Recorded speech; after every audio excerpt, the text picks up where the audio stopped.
ladies and gentlemen. Jai Hind.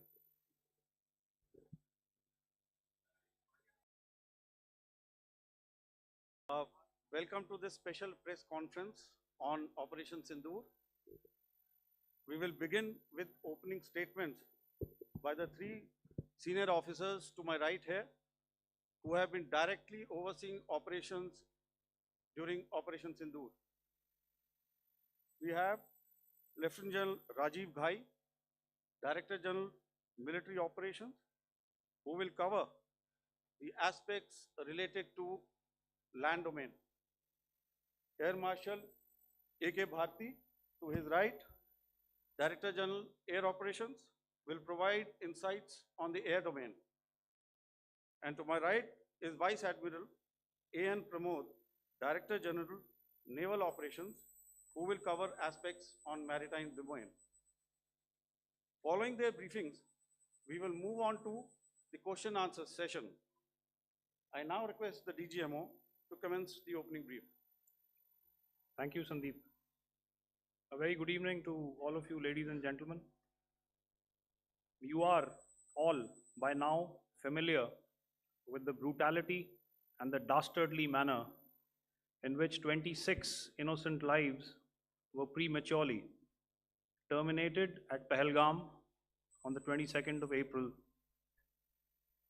When you combine those horrific scenes and the pain of the families that the nation witnessed with numerous other recent terrorist strikes on our armed forces and defenseless civilians, we knew that the time had arrived to make yet another compelling statement of our resolve as a nation. Operation Sindoor was conceptualized with a clear military aim to punish the perpetrators and planners of terror and to destroy their terror infrastructure. What I do not state here, of course, is the often stated determination of India and its intolerance to terror. It set into motion a very diligent and microscopic scarring of the terror landscape across the borders and the identification of terror camps and training sites. The locations that emerged were numerous, but as we deliberated more, we realized that some of these terror hubs were now bereft of any presence and had preemptively been vacated, fearing retribution from us. There was also a term of reference and our own binding, self-imposed restriction to target only terrorists and thus prevent collateral damage. There were 9 camps that you are now all familiar with, which were confirmed by our various intelligence agencies to be inhabited. Some of these were in POJK, while there were others that were located in the Punjab province in Pakistan. Nefarious places such as Muridke, the hub center of the Lashkar-e-Taiba, has over the years bred infamous characters such as Ajmal Kasab and the likes of David Headley. What followed was a careful scrutiny of each of these sinister locations, their layout, configuration, even the type of construction in each structure, and the terrain obtained around these.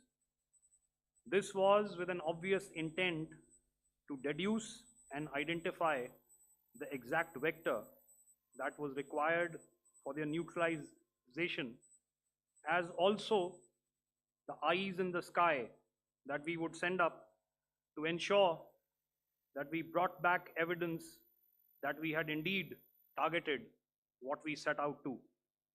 The precise images of these engagements on that fateful and historical night have already been showcased during the first press statement on the 7th of May that was helmed by our Foreign Secretary. I have no doubt in my mind that we achieved total surprise And those strikes across those 9 terror hubs left more than 100 terrorists killed, including high-value targets such as Yusuf Azhar, Abdul Malik Rauf, and Mudassir Ahmed that were involved in the hijack of IC-814 and the Pulwama blast. The line of control was also violated soon after by Pakistan, and the erratic and rattled response of our enemy was apparent from the number of civilians, inhabited villages, and religious sites such as Gurudwaras that were unfortunately hit by them, leading to a sad loss of lives.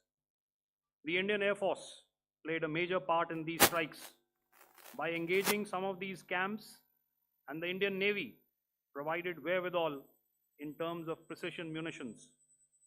The Indian Air Force obviously had their assets up in the sky, and I will here request Air Marshal Bharti, the Director General of Air Operations, to detail for you the methodology that the men in blue adopted to successfully manifest this mission. Thank you, Rajiv. A very good evening, ladies and gentlemen. Indeed, is a difficult time that we have to come here like this and brief you. We could have done without this, but we had no choice. As the DGMO has detailed, the event was precipitated by the Dastardly Act at Pahalgaon. The sequence of events have already been detailed. We carefully selected the targets, and out of the 9 selected targets, the target systems that were given to the Indian Air Force were the notorious training camps at Bhavalpur and Muridke, these being further from the international boundary. Through critical target system analysis, we analyzed what was to be done to annihilate these targets and plan to engage these targets with precision air-to-surface guided munitions so as to avoid collateral damage. The modalities of planning process I will not go through at this instant. However, what I would like to show you is the results that we achieved through our targeted airstrikes. Could I have the second slide, please?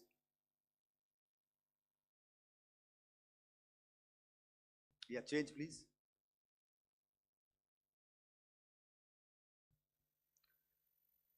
Okay. This is what the terror infra at Muridke looks like. If you see, north is as indicated, and to the right is east, where the international boundary lies. Could we have the next slide, please?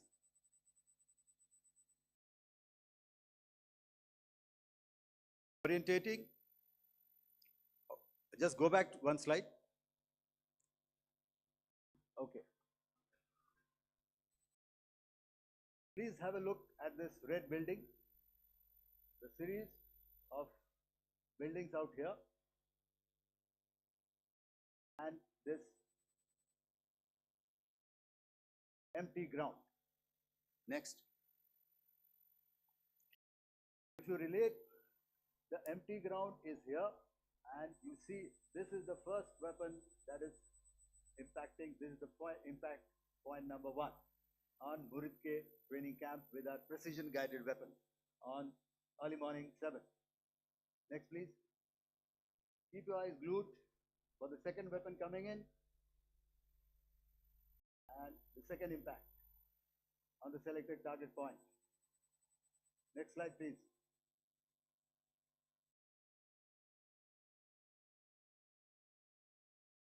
Third weapon, third impact.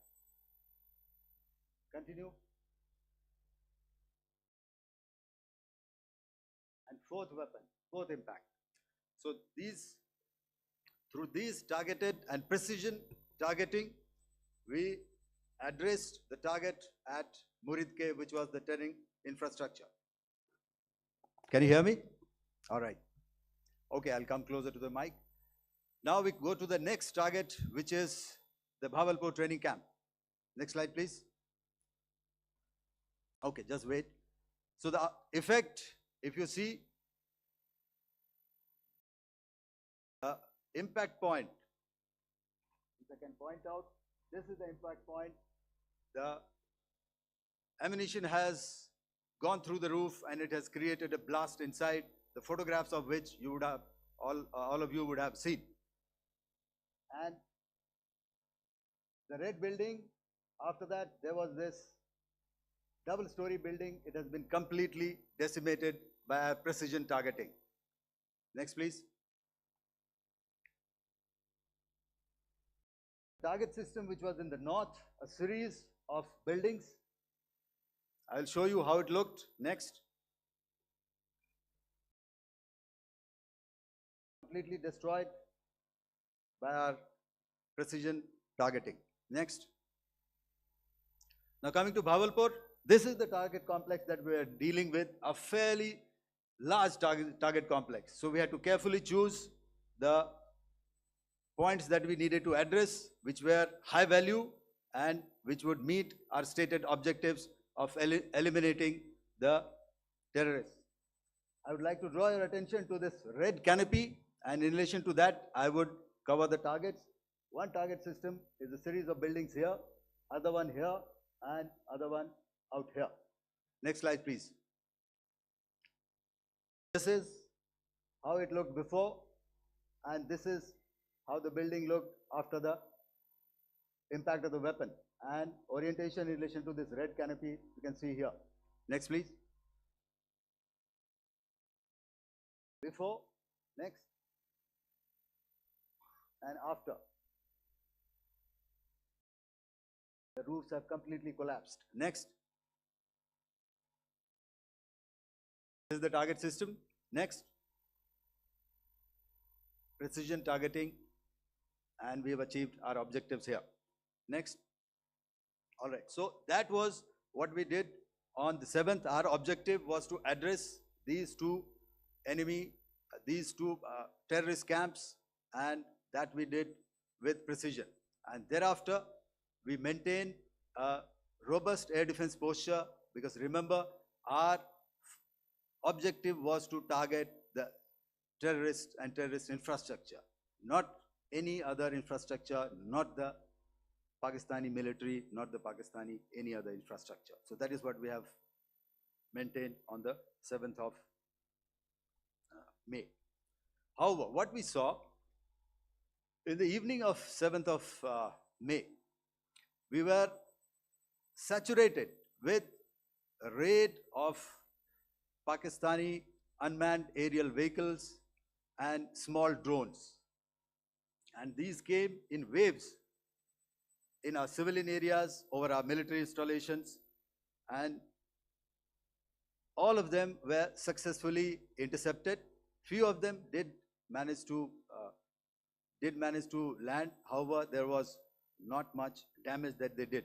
And we have our robust counter-US hard kill and soft kill systems which did the job.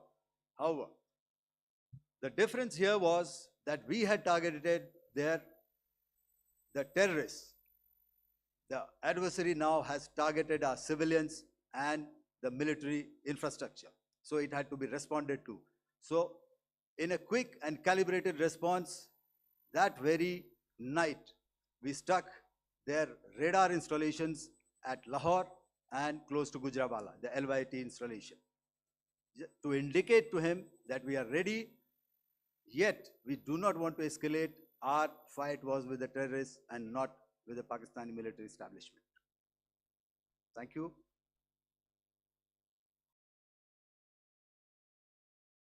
Thank you, Air Marshal Bharti. So, ladies and gentlemen, he's outlined operations not only on the night of 6th and 7th of May, when Operation Sindoor commenced, but also on the subsequent night. Being well aware and familiar with the congenital and impulsive nature of our adversary, and even though we did attempt to reach out and communicate our compulsions to strike at the heart of terror to my counterpart in the immediate wake of Operation Sindoor, the request was brusquely turned down,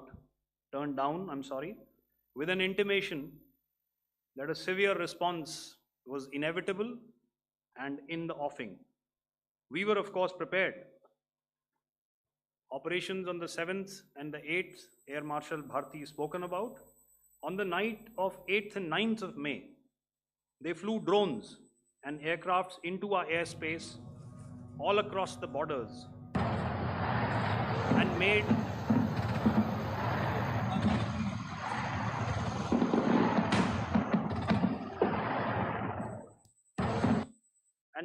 largely unsuccessful attempts to target numerous military infrastructure. Violations on the line of control by Pakistan also commenced yet again and precipitated into fierce arty engagements. The air operations on the night of 8th and 9th of May, I'll yet again request the DG Air Operations to cover.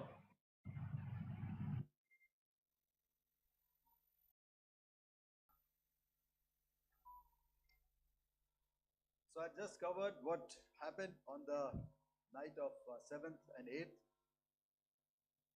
What we found that on the night of 8th and 9th, starting as early as 22:30 hours, our cities had a mass raid of drones, unmanned aerial vehicles, UCAVs, starting right from Srinagar, going down right up to Nalia.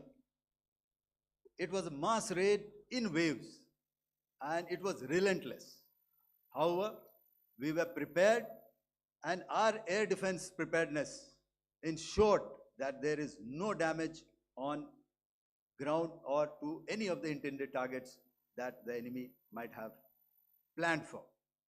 The difference between 7th night and 8th night was that on 7th night, he sent in his Yeha class of UAVs. However, these UAVs can go some distance, they are armed. However, on the 8th, less numbers of armed UCAVs were there or UAVs were there, and more numbers of quadcopters, maybe for surveillance or just for harassment of civilians. This continued till midnight. Our air defense preparedness ensured that there was no damage on the ground, either to the military installations or to the civilians. However, the enemy had yet again shown that he wanted to up the ante and he wanted a fight, and we were up to the task. In a measured and calibrated response, we once again targeted his military installations, which included his SAM sites at Malirkant. This also included his surveillance radar sites at Lahore and close to Gujranwala. These were suitably addressed, and thereafter his drone attacks continued even till morning, which we countered, and during the daytime there was some respite. Here I would like to bring out another aspect. What we found was that while the drone attacks were being launched from somewhere close to Lahore, enemy had allowed his civilian aircraft to also continue to fly out of Lahore.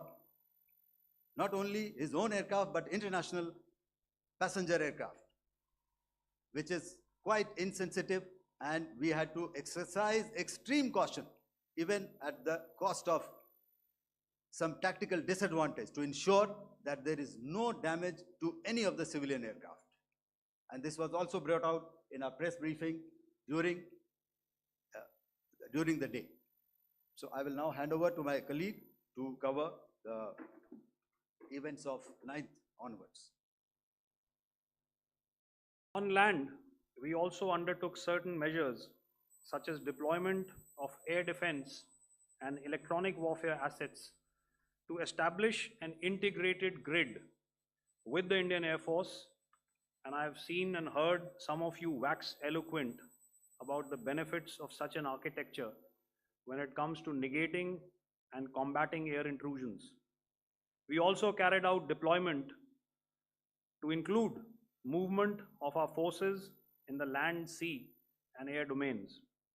The night of the 9th and the 10th of May saw similar intrusions by drones and aircrafts, and this time there was a concerted effort to target airfields and some very, very important logistic installations, albeit yet again unsuccessful and denied gallantly and efficiently, I must say, by the integrated Indian Air Force and Indian Army Air Defense.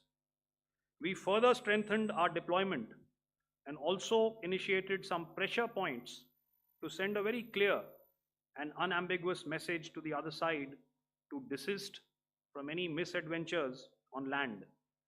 Some of the airfields and dumps saw repeated attacks in waves from the air. All were thwarted. The Pakistan Army has reported to have lost approximately 35 to 40 personnel in artillery and small arms firing on the line of control between the 7th and the 10th of May.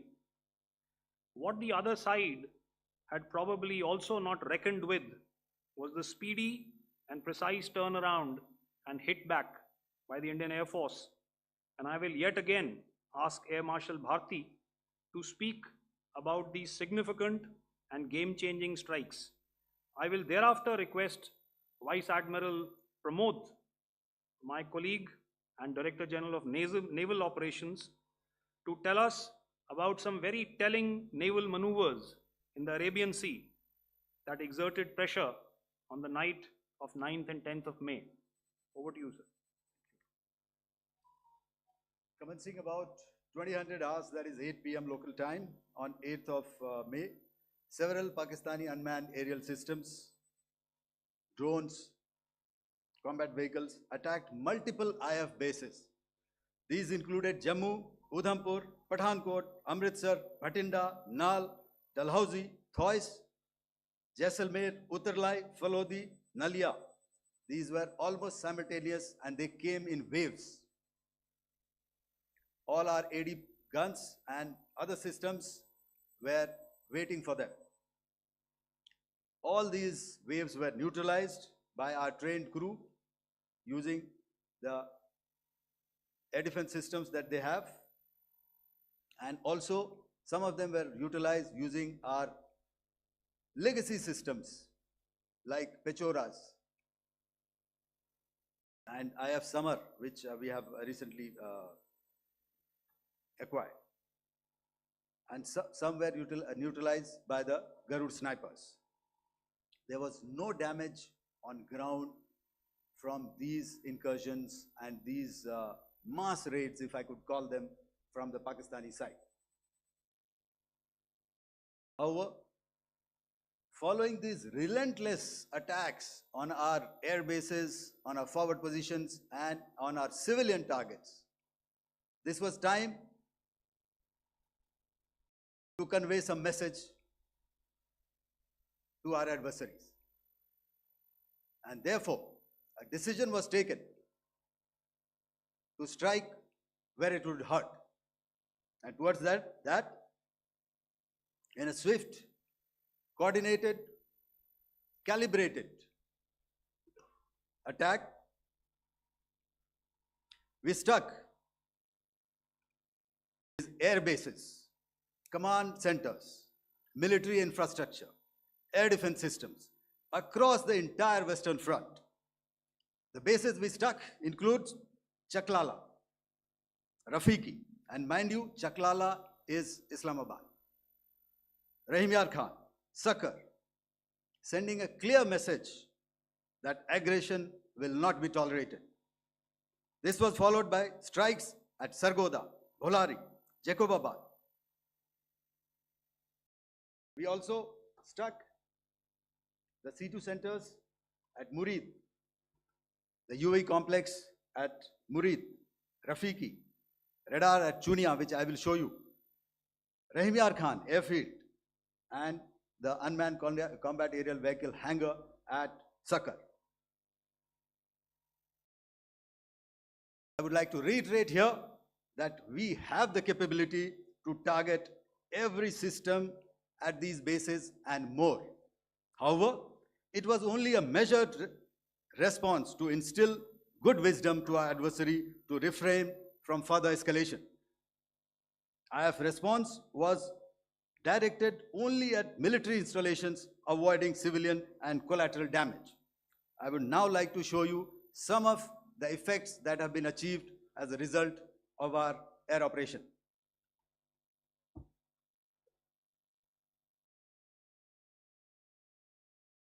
Here is the Pasroor air defense system. If you could see, zoomed up view. This is the radar mounted on a high tower. And after the strike,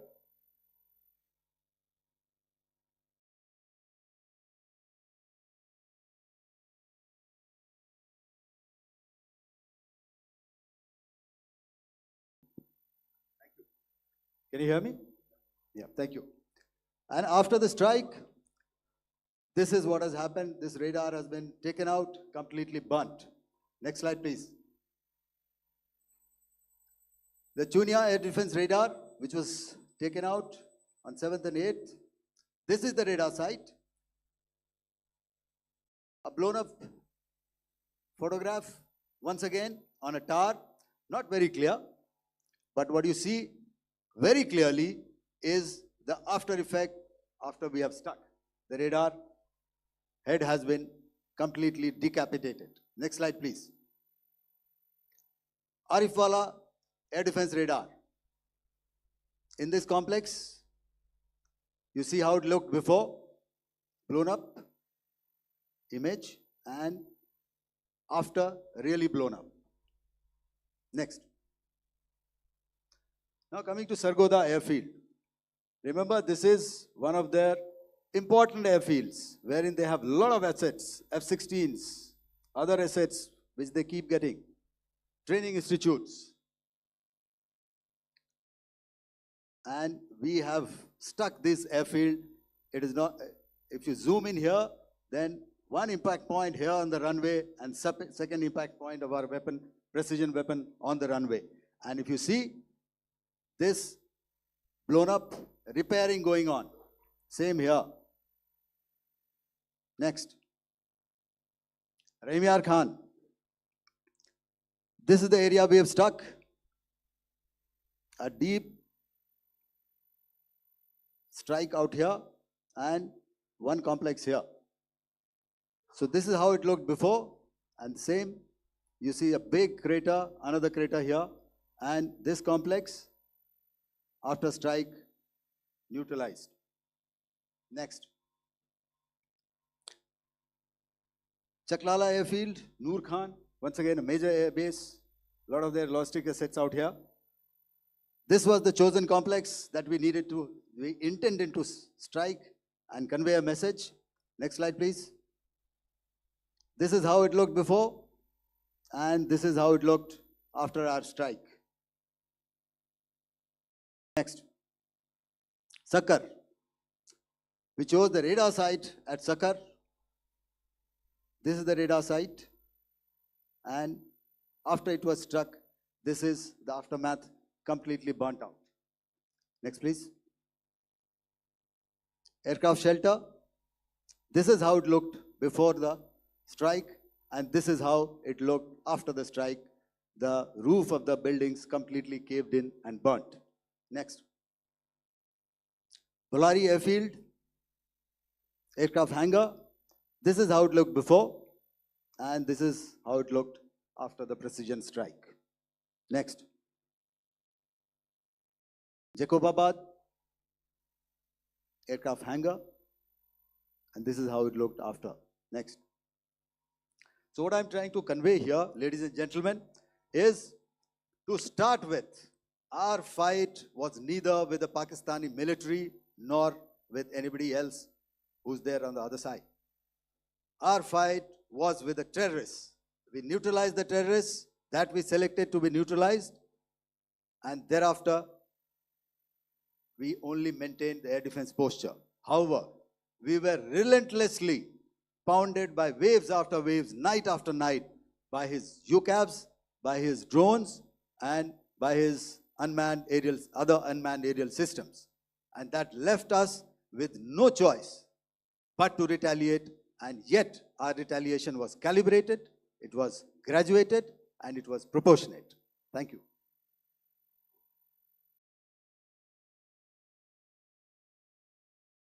Good evening, ladies and gentlemen.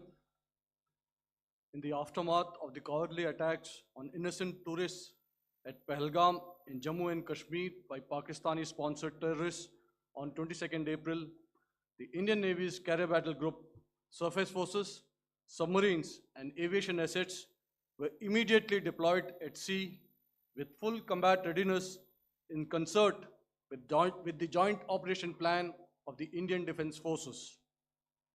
You may be aware that we tested and refined tactics and procedures at sea during multiple weapon firings in the Arabian Sea within 96 hours of the terrorist attack. The aim was to revalidate our crew, armament, equipment, and platform readiness to deliver various ordnance on selected targets precisely. Thereafter, our forces remained forward deployed in the Northern Arabian Sea in a dissuasive and deterrent posture with full readiness and capacity to strike select targets at sea and on land, including Karachi at time of our choosing. The forward deployment of the Indian Navy compelled Pakistani naval and air units to be in a defensive posture, mostly inside harbors or very close to the coast, which we monitored continuously. The Indian Navy maintained seamless maritime domain awareness throughout the duration and was entirely aware of the location and movement of Pakistani units. In effect, we had and continue to have good battle space transparency using our maritime domain awareness grid. As you are aware, our response has been measured, proportionate, non-escalatory, and responsible from day one. Accordingly, the calibrated approach considered all options, including the ability of the Indian Navy for offensive action from and at sea. As part of this escalation control mechanism, the application of force by the Navy was planned in a synchronized manner in coordination with the Army and Air Force, the highlight being teams from the three services working closely in an integrated manner. Along with the kinetic actions by the Indian Army and Indian Air Force, the overwhelming operational edge of Indian Navy at sea contributed towards Pakistan's urgent request for a ceasefire yesterday. As we speak, Indian Navy remains deployed at sea in a credible deterrent posture to respond decisively to any inimical action by Pakistan or Pakistan-based terrorists. Thank you. Samno Varna, Jai Hind. Now I'll hand over to Director General Military Operations for further proceedings. Ladies and gentlemen, on the 10th of May, in the morning, even as we were getting into a huddle to wargame the events of the previous night, a routine exercise, I received a message on hotline from my counterpart in Pakistan seeking my willingness to communicate. Since our initial aim was to strike at terror camps, and all our actions in the subsequent days were in response to the intrusions and violations by the Pakistan Air Force and its army, it was decided that I would indeed speak with my counterpart. You are already aware I've seen it being covered on national television, that my communication with the Pak DGMO was conducted at 15:35 hours yesterday and resulted in cessation of cross-border firing and air intrusions by either side with effect from 1700 hours 10th of May, after he proposed that we cease hostilities. We also decided to further speak on the 12th of May, that's tomorrow, at 1200 hours, to discuss the modalities that would enable the longevity of this understanding. However, disappointingly, and must I add, expectedly, it took only a couple of hours for the Pakistan Army to violate these arrangements by cross-border and across the line of control firing, followed by drone intrusions across the expanse of the Western Front through last night and in the early hours of the morning today. These violations were responded to robustly and dealt with as they must be. We have earlier today sent another hotline message to my counterpart highlighting these violations of the understanding between the DGMOs on the 10th of May and our firm and clear intent to respond to these fiercely and punitively, if repeated tonight, subsequently, or later. In this regard, I must inform all of you that the Chief of Army Staff has earlier today conducted a security review and has granted full authority to our Army commanders for counter actions in the kinetic domain in case of any violation by Pakistan. In the end, I pay my solemn homage to my 5 fallen colleagues and brothers from the armed forces and civilians who have tragically lost their lives in Operation Sindoor. Our hearts go out to the bereaved families, and we express our solidarity to them in this lifetime and beyond, at this grave juncture in their lives. Their sacrifices shall always be remembered and spoken of in glowing terms by a grateful nation. We have thus far, ladies and gentlemen, exercised, and my colleague Pramod highlighted this, immense restraint, and our actions have been focused, measured, and non-escalatory. However, any threat to the sovereignty, territorial integrity, and safety of our citizens will be met with decisive force. Jai Hind. Okay, ladies and gentlemen, we are now open for questions. All right, now since I would not know all of you, I would expect you to please raise the placard or your hand, and once I indicate, I expect you to please give out your name and the media group that you belong to. Keep your questions short so that we can take as many questions as possible. Also, ladies and gentlemen, kindly bear in mind that confidential aspects may not be answered by the 3 DGMOs. Right. I've got a lot of hands here. Let me start from the left. Left foot always in front when we start marching. So here we have to the left, okay, yeah, 238.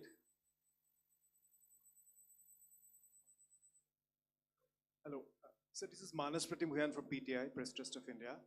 So the understanding that was reached yesterday on stopping the military operations and actions, was it for just 3 days? And what would be the cost escalation if there is violation of this understanding by the Pakistani side? And my subsequent question would be that we have a kind of ceasefire agreement with Pakistan that was finalized in 2003. So will there be some kind of similarities in frameworks between the two kind of understandings, 2003 ceasefire agreement and the current understanding on stopping military operations?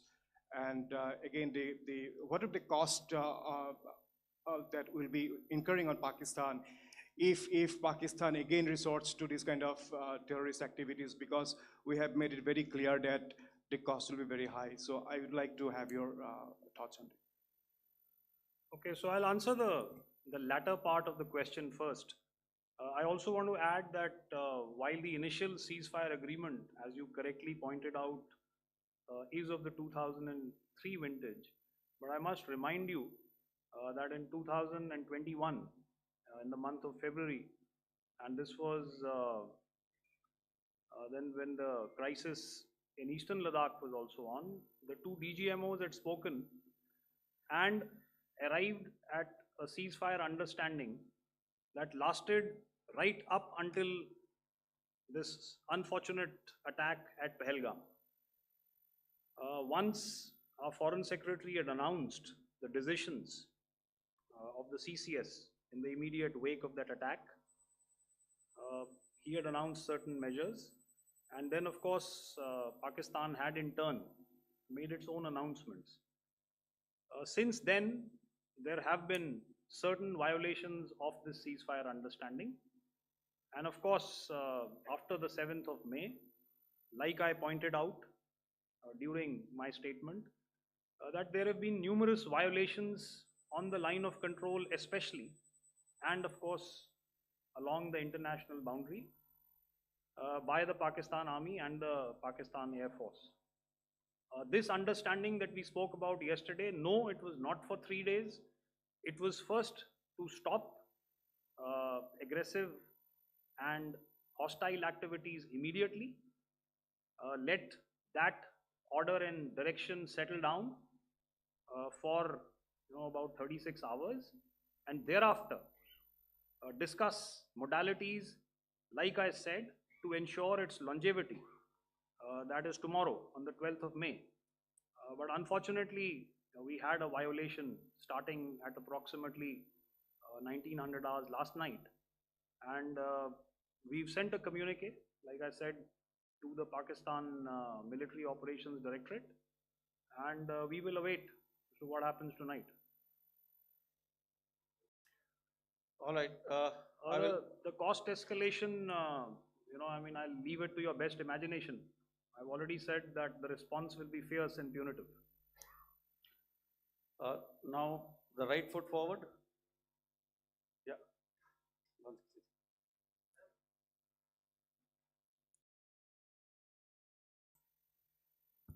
Sir, I'm Ajit Dubey from ANI, sir. Sir, my question is that you talked about the loss of lives to the Pakistan army, that was around 35 to 40 kills secured by the Indian army. Sir, can you tell us what would be the total loss of life to the Pakistan army in both army and air force attacks, sir? And how good was the performance of the BrahMos, Scalp and the S-400 during the operations? And sir, since we have sir, just one line. No multiple questions, please. Sir, all right. and since sir, we have achieved such a spectacular, we have made good achievements in this entire operation. Can we say that we have emerged victorious, or we have a big upper hand over the Pakistanis in this entire conflict? Thank you very much, sir. So I'll answer the question about the loss of lives on the other side. Of course, there are various means to ascertain that number. There is information from various agencies that come in. There are, of course, on the line of control, other ways to find out as to what has been the effect of what you are doing there in ceasefire violations. So therefore, I mentioned 35 to 40 on the line of control, and please remember that once Operation Sindoor was launched, the responses of the Pakistan Army were also on Indian Army or the Indian Armed Forces infrastructure. Let me put it that way. So that's why I did not cover casualties of the Pakistan Army, at least in the initial phases of battle, because those were not our targets. Our targets were terror-oriented, and of course later, once they launched air intrusions and air operations on our infrastructure, we've used heavier weapons, and of course there would have been casualties, but those are still being assessed. The effects of the weapons that you mentioned, I will request Air Marshal Bharti to apprise all of you about those. Good evening, Mr. Ajit. How are you? Ajit, okay, you're meeting after some time. I never mentioned about any of the weapons that we used. Check. Okay. What I was saying, that I never mentioned of any of the weapons, the caliber that we used. All right, so we'll leave it at that. Those are matters of operational details which I would not like to go into. But suffice to say that whatever methods and whatever means we have chosen, it had the desired effects on the enemy targets. How many casualties? How many injuries?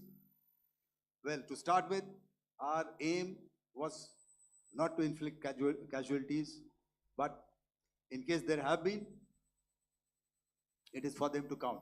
Our job is to hit the target, not to count the body bags. And the last part of your question, I wonder if you read out the tweet on ADG-PI at midnight once we'd done what we had to in Operation Sindoor. And that's credit to my friend here on the left. Justice has been served, Ajit. That is all that I will say.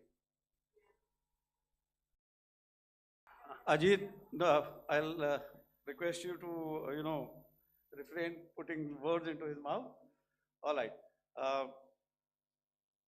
Yeah, I'll come back to the left. 147. Sorry, 47. No, 47. Did I see it here or? Yeah. Good I evening, saw it there. gentlemen. Sorry, 147. I saw it there. Sorry. Yeah. Since I've already said 147. Start, please. Hi, sir. Good evening. This is Shivam Patel from Reuters News Agency. Thank you for giving me the opportunity. My question, sir, is how many military targets did Indian Armed Forces strike in Pakistan in response to the attacks from Pakistan? How were these targets selected? And how many troop casualties have been there in total on both sides, if you give details? Thank you. I'm sorry, where are you? I haven't spotted his. To the right. Okay. Can you just repeat that for me, please? Sure, sir. So my name is Shivam Patel. I'm from Reuters News Agency. My question is, how many military targets in total did the Indian Armed Forces strike in Pakistan in response to the attack from Pakistan? How were these targets selected? And how many troop casualties have been there on both sides, if you can? So you're speaking of the targets that I mentioned in the wake of the attack at Pahalgam, right?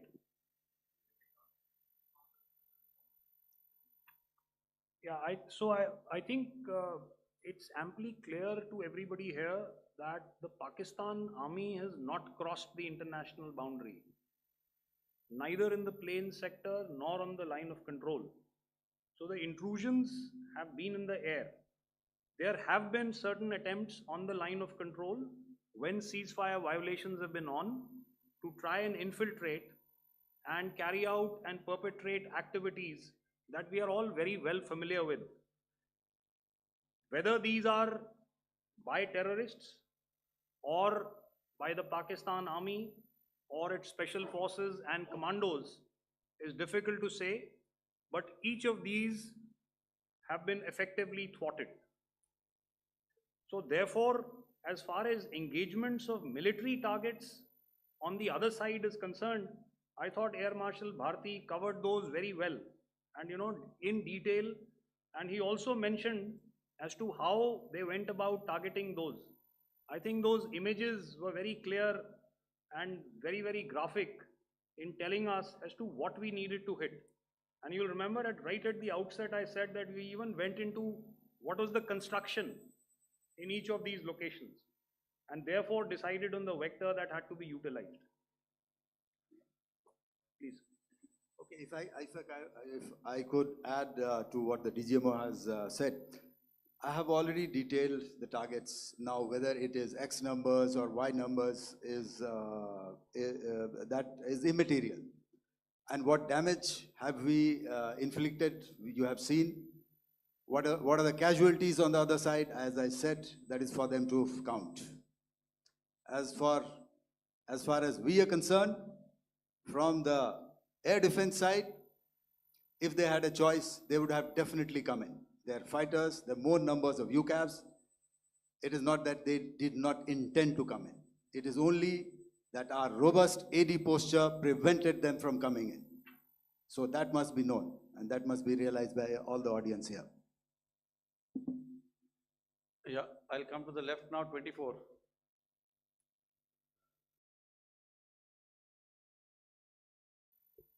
Good evening, sir. This is Anvesh Rath from Z.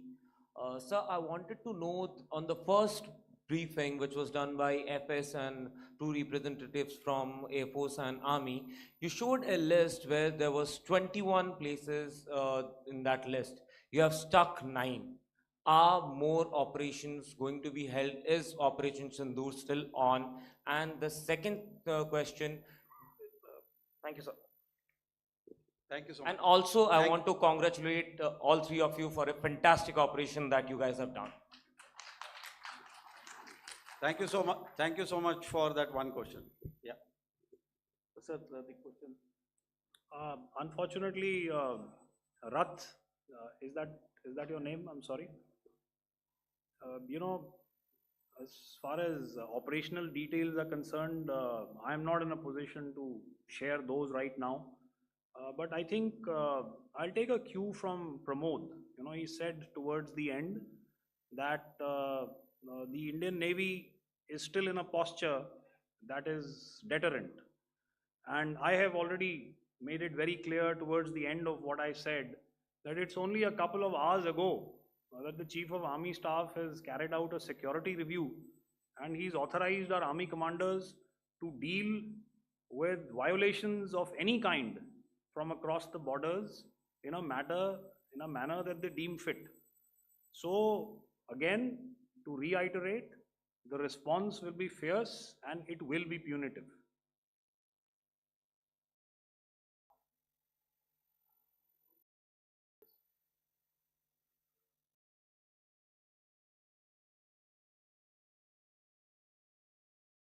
I'll go back this side now. Yeah, 255. She said middle wale kya karenge, so 255. Oh, sorry. Good evening, sir. Yeah, 255. I'm Shailesh from National Defense. Please allow me, first of all, to pay my gratitude for protecting us Indians. Thank you very much. Sir, since the enemy has been talking about taking down our aerial platforms, it would be deemed fit in case we can reveal that we have taken down their fighter jets. What could be the number? Though you said that they may be not good to reveal the platforms, but since this has come from various quarters in Pakistan, so I believe that we need to answer, in case if you can, sir, if you may allow. The question is for me? Yes, sir. Okay, and if I get it right, you want to know how many of their planes we have downed? Yes, sir. Yes, sir. All right. See, as I said, their planes were prevented from coming inside our border. All right. So we do not have the wreckage with us, but definitely we have downed a few planes. Numbers, we would not like to hazard a guess out here. Okay. I have the numbers, okay, and we are getting into the technical details of it to establish it. So I would not like to put a figure at this time, but definitely there are losses from their side which we have inflicted. Were they Please don't ask. were they fourth generation plus, sir? No, See, you're sir, putting words into my mouth. Why do you Sir, say fourth generation? Let us make it high tech. Thank you so much, sir. all Thank right. Yeah, 163.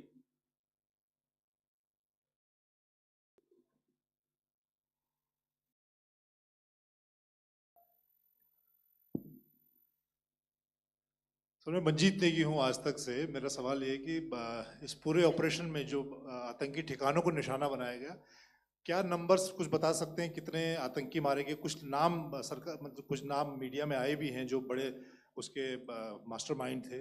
और एक सवाल जो आज air force ने भी एक tweet किया कि ऑपरेशन सिंदूर अभी जारी है और सरकार की तरफ से भी कहा गया।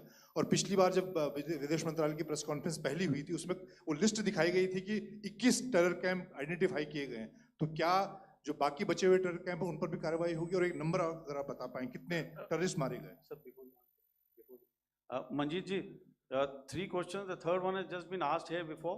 So 21 this thing. So I'll request the first to be answered so that we have more number of people who can ask. Manjeet, जब मैंने स्टेटमेंट दिया तो मैंने शुरू में ही कहा कि जैसे ही ऑपरेशन सिंदूर कॉन्सेप्चुअलाइज हुआ तो हमारा जो पीछे की कार्रवाई होती है स्पेड वर्क और टारगेट्स को आइडेंटिफाई और एनालाइज करने की कार्रवाई शुरू हो गई थी।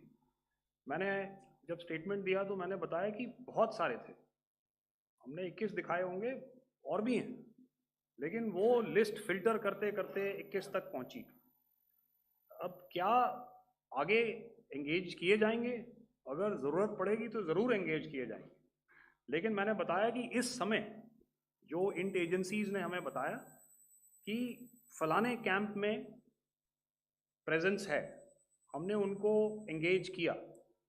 कुछ नाम मैंने लिए, कुछ नाम अभी पुख्ता किए जा रहे हैं। मैंने आपको बताया कि जो इंट एजेंसीज ने अभी तक असेसमेंट किया है उसमें उन्होंने कहा है कि तकरीबन 100 से ज़्यादा मारे गए हैं।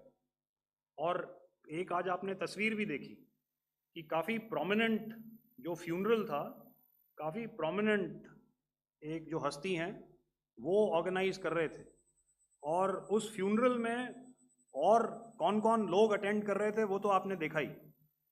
तो आप लोग सब समझदार हैं और मुझे ये कहने की ज़रूरत नहीं है कि इन लोगों को कहाँ से सपोर्ट मिल रहा है। अगर नहीं मिल रहा होता तो ऑपरेशन सिंदूर नहीं होता, तो उसी की वजह से है ये ऑपरेशन। तो मेरे ख्याल से मैंने आपके सारे सवालों का जवाब दे दिया। Ma'am. Sir, next is from 17. Sir, मेरा नाम अंजू निर्वाण है, TV9 भारतवर्ष से। सर, मेरा सवाल ये है कि ऑपरेशन सिंदूर में हमारी जो इंडियन नेवी है उसके बारे में सर थोड़ा सा बताएं कि किस तरह की उसकी भूमिका रही, क्योंकि हमने इस दौरान सर देखा कि बहुत सारी स्पेकुलेशन भी रही और ये बोला गया कि कराची तक हमारी नेवी ने ऑपरेशन किया है। तो सर इस पे थोड़ी सी क्लैरिटी चाहिए। और सर हमने कौन कौन से फाइटर एयरक्राफ्ट डाउन किए हैं, अगर उसका भी थोड़ा सा क्लैरिटी मिल जाए तो अच्छा रहेगा। तो मैं आपका पहले सवाल का जवाब दूंगा। I will make few sentences and leave it for your imagination. First of all, as I mentioned, we have quantitative and qualitative edge to deliver a massive blow to our adversary, and we completely dominate in the maritime front. Indian Navy's action is part of the escalation ladder mechanism which we have worked out amongst 3 services. This time, if Pakistan dare take any action, and Pakistan knows it, what we are going to do. That's all. आपके सवाल का जवाब मैं पहले दे चुका हूं। आपके सवाल का जवाब मैं पहले दे चुका हूं, इसलिए मैं बस उस तक ही सीमित रखूंगा और इतना कहना चाहूंगा कि आने वाले दिनों में आपको खुद ही पता चल जाएगा और ऐसी बातें छुपी नहीं रहती हैं, तो पता चल जाएगा। So at this time we'll just let it be. Okay, ladies and gentlemen, we have 1 or 2 more questions, sir. So Please, please, they are going to be outside. You can speak to them there also. 104. 104.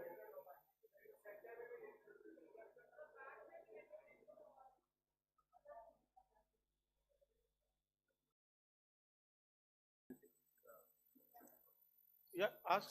Sir, Dinakar with the Hindu newspaper. Are you surprised that you got this question? No, sir. Just look.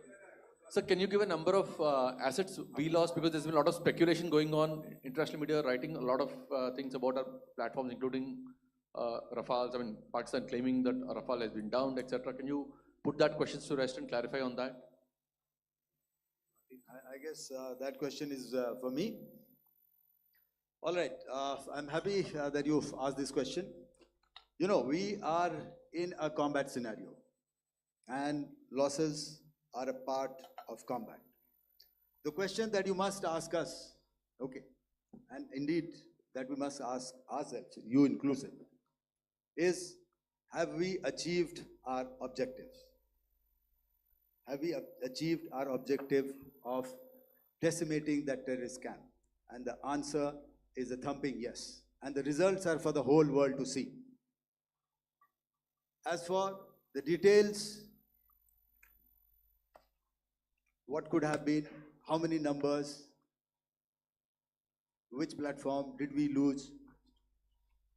You know, at this time, I would not like to comment on that, because we are still in a combat situation. And if I comment on anything, it will only be advantage adversary. So we don't want to give him any advantage at this stage. All I can say is that we have achieved our objectives that we selected, and all our pilots are back home. Thank you. Okay, hold. Please don't. Please be civil here. So we'll have 220 now. Hello sir, this is Anita Chaudhary sir from Swadesh newspaper. मेरा सवाल है, क्योंकि ये हमारे जो पहले जो action रहा वो आतंकवाद के खिलाफ रहा, तो आतंकवाद में अजहर मसूद की तरफ से एक बयान जारी किया गया था जिसमें उन्होंने कहा कि हम इसका बदला लेंगे और जाज जाज रुलाएंगे। तो क्या अगला, अगर खुदा न खास्ता अगला टेरर अटैक किसी भी तरह का होता है, तो क्या उसे एक्ट ऑफ वॉर में हमारी तरफ से लिया जाएगा और उसका क्या माकूल जवाब दिया जा सकता है? मेरा इसमें सिर्फ एक ही जवाब है आपके लिए कि हमने अपनी कार्रवाई करी।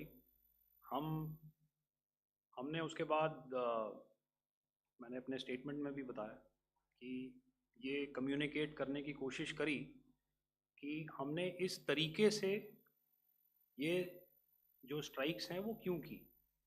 लेकिन जो हमारा एडवर्सरी है उसने जैसे मुनासिब समझा वो कार्रवाई करी। तो आपने देखा कि ये जो एक्टिविटीज़ चल रही हैं 3-4 दिन से, ये कोई वॉर से कम नहीं है।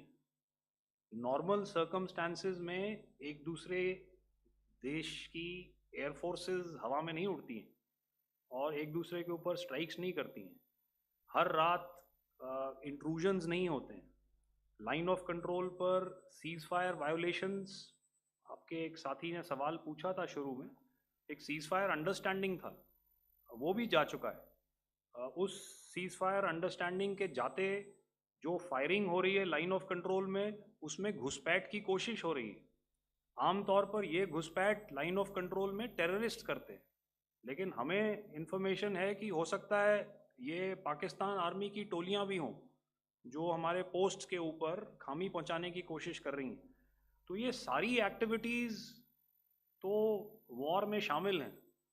तो ये कहना मुश्किल है कि आगे क्या होगा, वो स्पेक्यूलेटिव जोन में आ जाता है और मैं स्पेक्यूलेट नहीं करना चाहता। हर एक सिचुएशन अलग होती है और उससे एक तरीके से डील किया जाता है। मैं एक सवाल इसका मैं जवाब देना चाहता हूँ, एक मिनट। जो मिलिट्री होता है, our main job is to prevent war and maintain peace and stability. So it is not that our response is a graded response. That means अगर किसी ने किया तो उसको graded उसमें किया। जैसे terrorist action हुआ तो what we did is a terrorist action and we destroyed all the terrorist camps. उसके बाद आपने देखा कि उनने थोड़ा सा कोशिश किया तो हमारे एयरफोर्स एंड आर्मी ने क्या किया, तो मिलिट्री टारगेट्स हैं उनको उनके ऊपर थोड़ा. So our aim is to maintain peace and tell our adversary that you do this and the response will be bloody. Okay, now as per the, please, we'll have 166 and 25, and after that, no more, please. Sir, this side. Ladies and gentlemen, please Sir. maintain, Sir, I'll this request side, you to sir. please be quiet. Jal Ghai? No. This side, sir. We have only two Sir, questions left, 166. Yeah, please start. So I'm Rahul Singh from Hindustan Times, sir. So you were totally on top of the game in the kind of losses you've inflicted on the enemy. I mean, we saw the slides and everything. So it kind of comes across that you were batting it 99 and you decided to declare your innings. What are your thoughts on that, sir? And do you think, are you weighing the option of the Pakistan army using this time, buying this time of the so-called ceasefire, or the understanding? And you talked about how they could not be trusted. So buying time to kind of build up their war reserves, getting stuff from their friends like Turkey or China, are we considering that possibility, sir? Look, see, the call came from the Pakistani side to speak about cessation of hostilities. What pauses mean during such conflicts is known to everybody. You know, I don't want to go into the pros and cons of how preparation for war is made. You know, that is a process in itself. But I think my senior colleague here, the DG Air Operations, spoke, or he alluded at least, you know, to what this operation was precisely and specifically meant for. And I think that's something that we achieved, you know, right at the outset. Had we had the option not to go further, we probably wouldn't have. But we've been compelled to be in this situation. And as you've seen, the armed forces of India, and you know, you've got the three Director Generals sitting here, we are always prepared to face any eventuality. And like I said, that's for the sovereignty, the territorial integrity, and the safety of our citizens. So whatever has to be done will be done. You know, I'm not so concerned about what Pakistan will do in this time. I'm only concerned about what we will do. We have a roadmap and a plan, and we will follow it diligently, and we will follow it to the T. You know, that's the contention that I want to make here today. Ma'am, please. Okay, the last question, and ma'am, 25, she's been asking since Sir, the first one. Sir, I'm Nandita. Sir, she's not asking a question. Sir, I'm Nandita Dagar, DAGAR from DD News and DD India. Sir, I wanted to ask you that my question is to General Ghai. Sir, you spoke to your counterpart yesterday and the Pakistani counterpart. Sir, what is the Indian Army's assessment that despite that agreement, that talk that you had, despite that agreement coming into effect at 1700 hours yesterday, why did they violate it? And number two, yesterday at the joint Defense Ministry and Foreign Ministry briefing, Wing Commander Vyomika Singh and Colonel Sophia Qureshi had told us that we have cited the Pakistani troops amassing at the borders and at the LOC. Sir, has that situation changed? Have they withdrawn? And sir, if in case, despite now there is a lull, of course, but if tonight again, if the enemy again carries out shelling and aerial intrusions through drones, what is going to be our response, sir? Thank you. So without outlining the specifics of that response, I've already made it clear that there will be a response, and it will be fierce and it will be punitive. Why the Pakistan army chose the option of violating the understanding that was arrived at earlier yesterday, I think that's a question that we best answered by the Pakistan DGMO. I wouldn't be able to give you that. But in situations such as these, and if you go back into any conflict, sometimes these understandings take time to fructify and manifest on ground. But without getting into the reasons. It is our mandate to be prepared at all times, and that we were. It's not as if because there was an understanding we weren't prepared. I must tell you that the armed forces were on a very, very high alert, and they continue to be in that state even as we speak. Oh, all right.